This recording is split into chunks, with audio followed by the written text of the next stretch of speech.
കഴിഞ്ഞ ദിവസം രാഹുൽ ഗാന്ധിയും പ്രിയങ്ക ഗാന്ധിയും വയനാട് സന്ദർശിച്ചു. രാഷ്ട്രീയത്തിനപ്പുറം ഏറെ വൈകാരിക മുഹൂർത്തങ്ങൾ രാഹുൽ ഗാന്ധി തടിച്ചുകൂടിയ ജനത്തോട് പറഞ്ഞു. അത് ജനത്തിൻ്റെ ഉള്ളം തൊട്ടുള്ള വാക്കുകളായിരുന്നു. നിറഞ്ഞ സാഹോദര്യ സ്നേഹത്തോടെ അവർ അത് ഏറ്റെടുക്കുന്ന കാഴ്ചയാണ് അവിടെ കണ്ടത്.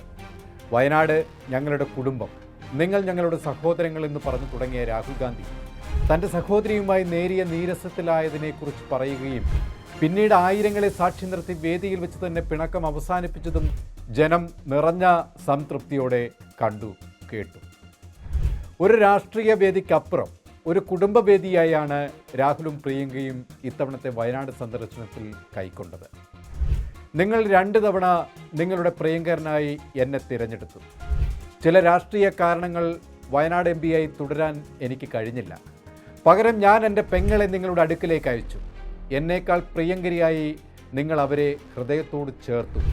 ഞാൻ അവിടുത്തെ MP സ്ഥാനത്ത് നിന്ന് മാറി നിൽക്കുമ്പോൾ നിങ്ങൾക്കൊരു വാക്ക് നൽകിയിരുന്നു. ഞാൻ ഇവിടുന്ന് രാഷ്ട്രീയപരമായി പോകുന്നു എങ്കിലും കുടുംബത്തിലെ ഒരു അംഗത്തെ പോലെ ഞാൻ നിങ്ങളോടൊപ്പം ഉണ്ടാകും.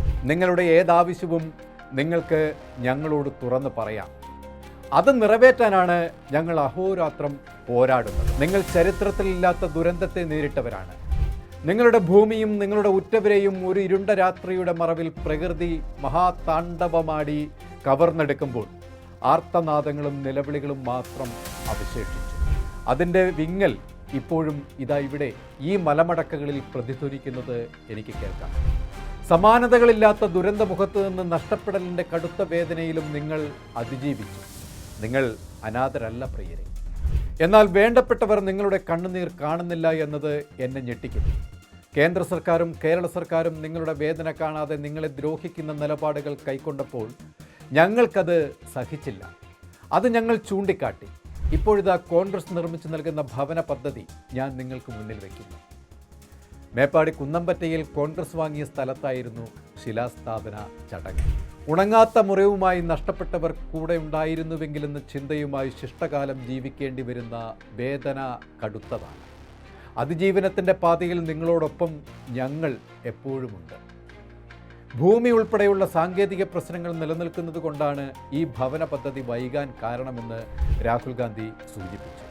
എല്ലാ കടമ്പകളും കടന്ന് എത്രയും വേഗം വീടുകൾ പൂർത്തീകരിച്ച് അർഹരായ ആളുകൾക്ക് അത് കൈമാറുമെന്നും അദ്ദേഹം പറഞ്ഞു.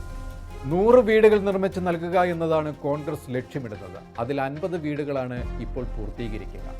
വയനാട് MP പ്രിയങ്ക ഗാന്ധി ജനത്തിനെ അഭിസംബോധന ചെയ്ത് സംസാരിക്കുകയാണ്. വയനാടിന് സഹായം എത്തിക്കാൻ ഞങ്ങൾ അഹോരാത്രം കേന്ദ്രത്തോട് മല്ലടിച്ചു. ദേശീയ ദുരന്തമായി പ്രഖ്യാപിക്കാൻ ആഭ്യന്തരമന്ത്രിക്കും പ്രധാനമന്ത്രിക്കും നിരന്തരം കത്തെഴുതി. പാർലമെന്റിനകത്തും പുറത്തും പ്രതിഷേധിച്ചു. ദുരന്തത്തിൽ എല്ലാം നഷ്ടപ്പെട്ട 40 കെട്ടിട ഉടമകൾക്ക് 5 ലക്ഷം രൂപ വീതമുള്ള ധനസഹായം വിതരണം ചെയ്ത ചടങ്ങിൽ സംസാരിക്കുകയായിരുന്നു പ്രിയങ്ക ഗാന്ധി. ഇപ്പോൾ നിങ്ങൾക്ക് അടിയന്തര ആവശ്യത്തിനായി ഒരു ചെറിയ തുക നൽകുകയാണ് എന്ന് പ്രിയങ്ക ഗാന്ധി പറഞ്ഞു. 8 സെന്റിൽ 1100 ചതുരശ്ര അടി വിസ്തീർണമുള്ള വീടുകളാണ് നിർമ്മിക്കുന്നത്. കുന്നമ്പറ്റയിൽ 3.26 ഏക്കർ ഭൂമി രജിസ്റ്റർ ചെയ്തതായി പ്രിയങ്ക ഗാന്ധി എടുത്തു പറഞ്ഞു. 2.18 ഏക്കർ ഭൂമി വില കൊടുത്ത് വാങ്ങിക്കഴിഞ്ഞു. മറ്റൊരിടത്ത് 5 ഏക്കർ വാങ്ങുന്നതിനായുള്ള ചർച്ചകൾ നടക്കുന്നതായും അവർ പറഞ്ഞു. ഏറെ വൈകാരികമായ ചടങ്ങിൽ KPCC പ്രസിഡന്റ് സണ്ണി ജോസഫ് അധ്യക്ഷനായ ചടങ്ങിൽ AICC ജനറൽ സെക്രട്ടറിമാരായ KC വേണുഗോപാൽ, ദീപാദാസ് മുൻസി, മുസ്ലിം ലീഗ് അഖിലേന്ത്യാ general secretary PK Kunhalikutty, KPCC working പ്രസിഡന്റുമാരായ AP Anilkumar, PC Vishnunath, Shafi Parambil, youth Congress സംസ്ഥാന പ്രസിഡന്റ് OJ ജനീഷ്, MLA മാരായ T Siddique, IC Balakrishnan, PK Basheer, advocate TJ Isaac, K Praveen Kumar, VS Joy, നേതാക്കളായ മൻസൂർ അലി ഖാൻ, KE വിനയൻ, T ഹംസ തുടങ്ങിയ നേതാക്കൾ വേദിയിൽ സന്നിഹിതരായിരുന്നു. 2 ഘട്ടങ്ങളിലായുള്ള സന്ദർശനത്തിൽ ആദ്യ ഘട്ടമാണ് 25-26 നടക്കുന്നത്. മാർച്ച് 6-7 തീയതികളിൽ വീണ്ടും കേരളം സന്ദർശിക്കുമെന്നാണ് വിവരം ലഭിക്കുന്നത്. മാർച്ചിൽ നടത്തുന്ന 2ാം സന്ദർശനത്തിൽ പ്രതിപക്ഷ നേതാവ് VD സതീശൻ നടത്തുന്ന പുതിയുഗ യാത്രയുടെ സമാപനത്തിലും അദ്ദേഹം പങ്കെടുക്കും. തുടർന്ന് കൊല്ലത്ത് ശിവഗിരി മഠം സംഘടിപ്പിക്കുന്ന പരിപാടിയിലും പങ്കെടുക്കും. കേരളത്തിൽ നടക്കാനിരിക്കുന്ന നിയമസഭാ തെരഞ്ഞെടുപ്പിൻ്റെ ആവേശം രാഹുലിൻ്റെയും പ്രിയങ്കയുടെയും സന്ദർശനത്തിൽ ആളിപ്പടരുന്നതായാണ് കണ്ടത്. ദുരന്തമുഖത്തെ സർക്കാർ അവഗണന, അതിൻ്റെ ഏറ്റവും രൂക്ഷമായ അവസ്ഥയിൽ നിലനിൽക്കുമ്പോഴാണ് കോൺഗ്രസ് ദേശീയ നേതാക്കളുടെ സന്ദർശനം സമാശ്വാസമായി അവർക്ക് താങ്ങാവുന്നത്. കണ്ണൂരിലെ പേരാവൂരിലും സന്ദർശനം നടത്തിയ രാഹുൽ ഗാന്ധി കർഷകരുമായി മുഖാമുഖം നടത്തി. കർഷകരുടെ പ്രശ്നങ്ങളിൽ നേരിട്ട് അഭിപ്രായങ്ങളും വിശദീകരണവും ക്രോഡീകരിച്ചു സംസാരിച്ചു. തുടർന്നാണ് വയനാട്ടിലേക്ക് പുറപ്പെട്ടത്. ട്രംപ് മോദി കൂട്ടുകെട്ടിൽ രാജ്യത്ത് കർഷകർ അനുഭവിക്കേണ്ടി വരുന്ന ദുരന്തങ്ങൾ പ്രതിപാദിച്ച രാഹുൽ ഗാന്ധി കേരളത്തിലെ കർഷകരുടെ ആശങ്കകൾ എടുത്തുകാട്ടി. വനപ്രദേശാതിർത്തികളിൽ അധിവസിക്കുന്ന കർഷകർ ഏറ്റവും കൂടുതൽ ഭീഷണി നേരിടുന്നവരാണ്. രാത്രി പകൽ എന്നില്ലാതെ വന്യമൃഗങ്ങളുടെ അടക്കമുള്ള ആക്രമണങ്ങളിൽ ജീവൻ നഷ്ടപ്പെടുകയും കൃഷി തകർക്കുകയും ചെയ്യപ്പെട്ടവരാണ്. ഈ സംഭവങ്ങൾ കർഷകരുടെ മനോനില തകർക്കുന്നതാണ്. അതിൽ ഇരു സർക്കാരുകളും സ്വീകരിക്കുന്ന നടപടികളിൽ ശക്തമായി ഇടപെടുമെന്നും രാഹുൽ ഗാന്ധി പറഞ്ഞു. താനിപ്പോൾ വയനാട് MP അല്ലെങ്കിലും 2 തവണ തന്നെ തിരഞ്ഞെടുത്ത ജനത്തോടുള്ള പ്രതിബദ്ധത അദ്ദേഹം കാത്തു സൂക്ഷിക്കുന്നതിൻ്റെ തെളിവാണ് ഈ സന്ദർശനങ്ങളിൽ പ്രകടമായത്. തൻ്റെ സഹോദരി പ്രതിനിധീകരിക്കുന്ന വയനാടിനെ തൻ്റെ സഹോദരിയോടുള്ളതുപോലുള്ള സ്നേഹത്താൽ പൊതിഞ്ഞു പിടിക്കുന്ന കാഴ്ചയാണ് കാണാൻ കഴിയുന്നത്. അത് വയനാടൻ ജനതയ്ക്ക് അഭിമാനവും ആത്മവിശ്വാസം വർദ്ധിപ്പിക്കുന്നതുമാണ്.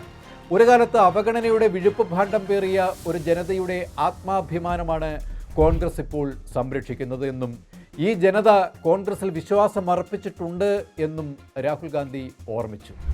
ഇപ്പോൾ രാഷ്ട്രീയ ചരിത്രമാപ്പിൽ വയനാടിൻ്റെ സ്ഥാനം ഉന്നതിയിലെത്തി. എല്ലാ കണ്ണുകളും വയനാട്ടിൽ കേന്ദ്രീകരിക്കുന്നു. വയനാടൻ ജനതയുടെ നന്മയും സ്നേഹവും ആവോളം കോൺഗ്രസിന് നൽകിയ വയനാട് ഇനി ആശങ്കപ്പെടേണ്ട. കാരണം കോൺഗ്രസിൻ്റെ ശക്തരായ നേതാക്കളായ ആങ്ങളയും പെങ്ങളും വയനാടിന് ഒപ്പമുണ്ട്. പ്രതീക്ഷയുടെ പുൽനാമ്പുകളിൽ സൂര്യാംശുവിൻ്റെ പൊൻകിരണങ്ങൾ പോലെ അവർ വയനാടിനെ തലോടുന്നു. നാളെ ഇന്ത്യയുടെ പ്രതീക്ഷകളായ ഈ പ്രഭാകിരണങ്ങൾ വയനാടിൻ്റെ സ്വാന്തനമാകുമ്പോൾ വയനാട്ടുകാർ അവർക്കൊപ്പം അണിനിരക്കുന്ന കാഴ്ചയാണ്. പ്രതിലോമ ശക്തികളോട് സന്ധിയില്ലാ സമരം പ്രഖ്യാപിക്കുമ്പോൾ അത് രാജ്യത്തിൻ്റെ രക്ഷയുടെ കവചമാകുന്ന കോൺഗ്രസിൻ്റെ തിരിച്ചുവരവ് തന്നെയാണ്. വരുന്ന നിയമസഭാ തിരഞ്ഞെടുപ്പ് അതിൻ്റെ തുടക്കമാകും. LDF ഭരണത്തിൽ കേരളം ഇന്ന് അനുഭവിക്കുന്ന തകർച്ചയിൽ നിന്നും രക്ഷപ്പെട്ട് കോൺഗ്രസ് ഒരു നൂതന കേരളത്തെ പുനർനിർമ്മിക്കാൻ ഒരുക്കങ്ങൾ പൂർത്തിയാക്കി കഴിഞ്ഞു. കൂടുതൽ വാർത്തകൾക്കും വിശേഷങ്ങൾക്കും ഞങ്ങളുടെ channel like, share and subscribe ചെയ്യുക. കൂടാതെ സബ്സ്ക്രൈബ് ബട്ടണിലെ ബെല്ലൈക്കൺ എനേബിൾ ചെയ്യാനും മറക്കരുത്.